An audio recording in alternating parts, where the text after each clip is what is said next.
আসসালামু আলাইকুম এভরিওয়ান, আশা করছি সকলে ভালো আছেন। আমাদের আজকের রেসিপি পাকা আম দিয়ে খুবই সুন্দর একটি নাস্তা রেসিপি শেয়ার করতে চলে এসেছি। আশা করছি আপনাদের সকলের কাছে ভালো লাগবে এবং সহজও লাগবে। আমার আজকে সহজ রেসিপি আপনাদের সকলের কাছে ভালো লাগলে অবশ্যই আমাকে একটু ভালোবাসা দিয়ে যাবেন। আর এই নাস্তাটি বানাতে খুবই কম সময় লাগবে এবং ইজি একটা ব্যাপার। খুব দুর্দান্ত একটি নাস্তা রেসিপি শেয়ার করে দেখাবো, তাও আবার পাকা আম দিয়ে, এবং ঘরে থাকা কয়েকটা উপকরণ দিয়ে কিন্তু আপনারা এরকম দুর্দান্ত একটি নাস্তা তৈরি করতে পারবেন। এইরকম একটা নাস্তা তৈরি করলে বাড়ির ছোট থেকে বড় সবাই কিন্তু খুবই পছন্দ করবে। তো কথা না বাড়িয়ে চলে যাচ্ছি আমাদের মূল রেসিপিতে। তো আমাদের এই নাস্তাটি তৈরি করার জন্য আমি প্রথমে একটা পাকা আম নিয়েছি, আর আমটাকে খুব সুন্দর করে ধুয়ে পরিষ্কার করে নিয়েছি।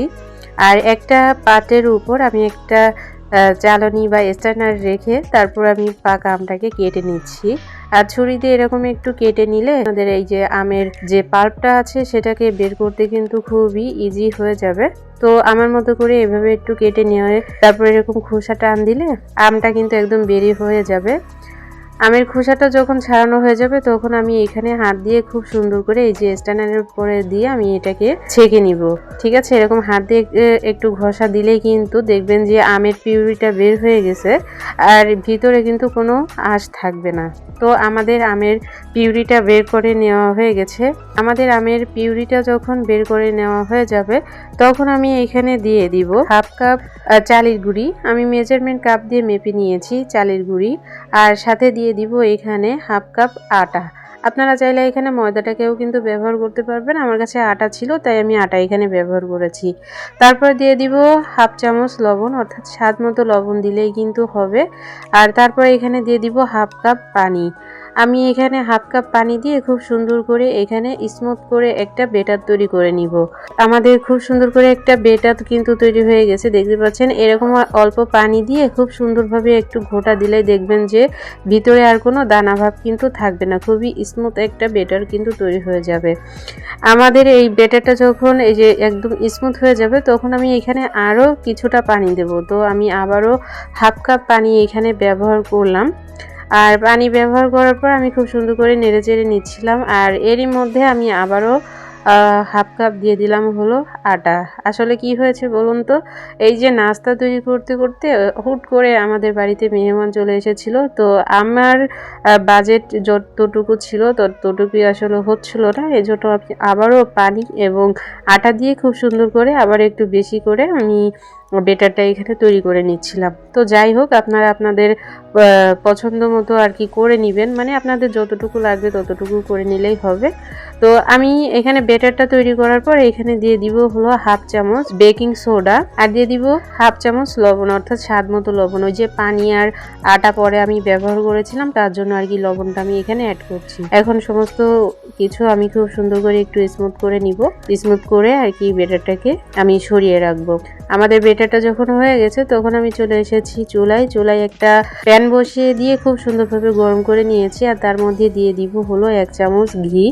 ঘিটা যখন ভালো মতো গরম হয়ে যাবে তখন আমি এখানে মেজারমেন্ট কাপ দিয়ে মেপে আমি এক লাচ্ছা সিমাই নিয়ে নিলাম হাফ কাপ।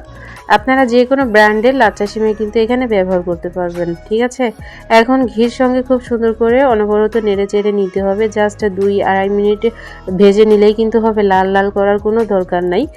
চুলার আঁচটা একদম লোতে করে রেখে তারপরে 2-2.5 মিনিট এরকম অনবরত নেড়ে চেড়ে নিলেই কিন্তু হয়ে যাবে। জাস্ট সিমাইয়ের মধ্যে যদি কোনো ধরনের কোনো কাঁচা গন্ধ থাকে তাহলে সেটা দূর হয়ে যাবে তার জন্য। ঠিক আছে, তো আমাদের সিমাইটা যখন ভাজা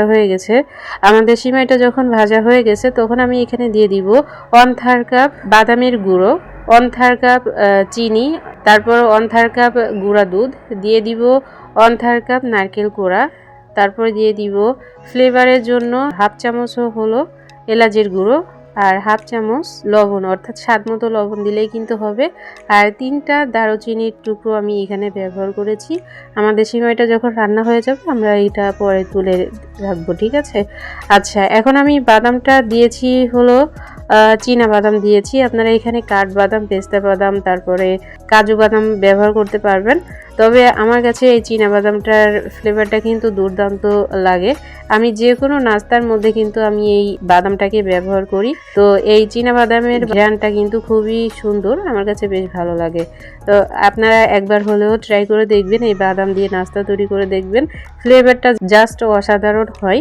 আর এই বাদামটা তো অ্যাভেলেবল পাওয়া যায়, আমরা রেগুলার যে বাদামটা খাই সেটাই আর কি। তারপরে এখানে আমি চিনিটা আমি আমার পছন্দ অনুযায়ী ব্যবহার করেছি, আপনারা আপনাদের পছন্দ অনুযায়ী ব্যবহার করলেই হবে, ঠিক আছে। তারপর গুঁড়া দুধটা তো অবশ্যই ব্যবহার করতে হবে, গুঁড়া দুধ, নারকেল এগুলো অবশ্যই দিয়ে তারপরে নাস্তাটি তৈরি করবেন।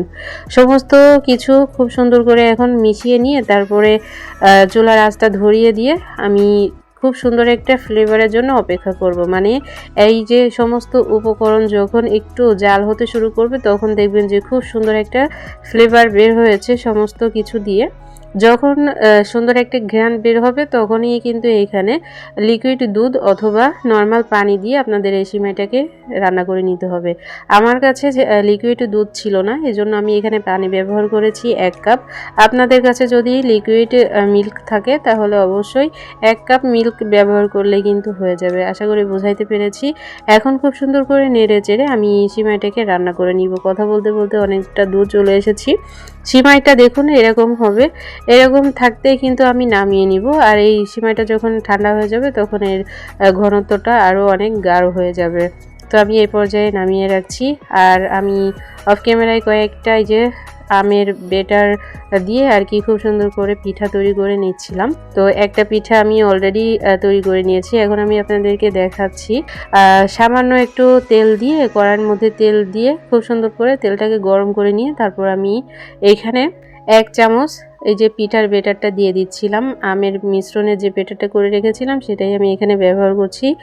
আর এক পিঠ যখন হয়ে যাবে তখন পরের পিঠ আপনাদেরকে একটু উল্টিয়ে ভেজে নিতে হবে, ঠিক আছে। আর প্রত্যেকটা পিঠা দেওয়ার আগে অবশ্যই একটু সামান্য তেল দিবেন, তেল দিলে কিন্তু এই পিঠাগুলো তুলতে সুন্দর হবে এবং একটা পিঠাও কিন্তু ভাঙবে না। আর অবশ্যই যে কড়াইয়ের মধ্যে আপনারা এই পিঠাটা ভাজবেন সেই কড়াইটা যাতে একটু তেল তেলে ভাব থাকে, সেই কড়াইতে আর কি এই পিঠাটা ভেজে নেবেন, ঠিক আছে। আশা করি বোঝাইতে পেরেছি। আর বেকিং সোডা দেওয়ার জন্য কতটা পারফেক্ট হয়েছে আপনারা কিন্তু দেখেই বুঝতে পারছেন, একদম ভিতরে অনেক ছিদ্রযুক্ত কিন্তু হয়েছে পিঠার বেটারে। আর এটা এক কথায় বলতে গেলে চিতই পিঠা যেরকম বানানো হয় ঠিক সেরকম, ঠিক আছে। আশা করি বোঝাইতে পেরেছি। চিতই পিঠার বেটারটা তো অনেক মোটা থাকে আর এটা একটু পাতলা, ঠিক আছে। তো আপনারা পিঠা বা রুটি যাই বলেন না কেন এরকম ছোট ছোট করে তৈরি করে নিতে হবে। আচ্ছা, কয়েকটা আমি তৈরি করে নিয়েছি, নাস্তা অলরেডি কয়েকটা আমি অফ ক্যামেরায় তৈরি করে নিয়েছি। এখন আপনাদেরকে দুটো নাস্তা তৈরি করে দেখিয়ে দিচ্ছি। একটা রুটির উপর আমি এই যে সিমাইয়ের বেটার দিয়ে তারপর আমি আরও একটা পিঠা বা রুটি এই যে উপরে দিয়ে দিলেই কিন্তু হয়ে যাবে। আর সিমাই দিয়ে কিন্তু পুরো পিঠাটা কিন্তু কভার করে নিতে হবে। সম্পূর্ণ পিঠার গায়ে আপনারা এই যে সিমাইয়ের মিশ্রণটা দিয়ে দিবেন, ঠিক আছে। তাহলে কিন্তু খেতে দুর্দান্ত লাগবে। তো আমি অনেক কিছুই করে ফেলেছি আপনাদের সাথে কথা বলতে বলতে। তো দেখতে পাচ্ছেন মাশাআল্লাহ আমাদের নাস্তাগুলো কিন্তু দুর্দান্ত হয়েছে। পাকা আম এবং সিমাইয়ের যে অসাধারণ একটা কম্বিনেশন তৈরি হয়েছে, জাস্ট অসাধারণ হয়েছিল। বাড়িতে একবার হলেও ট্রাই করবেন, যেহেতু এখন ম্যাঙ্গো সিজন চলছে অবশ্যই ট্রাই করে দেখবেন, ঠিক আছে।